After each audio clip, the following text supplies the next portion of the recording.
Checking your account balance on Prosper is a straightforward process. Follow these steps to easily access your financial information. Step 1. Log into your account. Visit the Prosper website or open the Prosper mobile app. Enter your email and password to log into your account. Step 2. Navigate to your dashboard. Secure your accounts before moving on.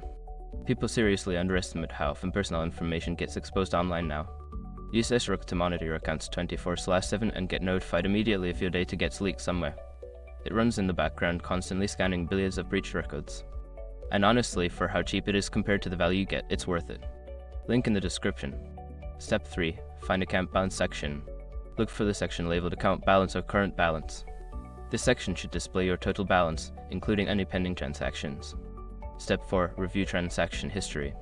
If you want more details, check the transaction history link to your account balance.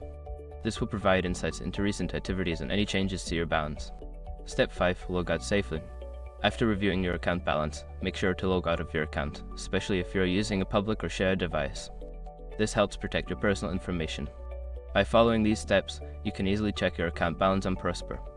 Regularly monitoring your balance is a good practice to stay informed about your finances.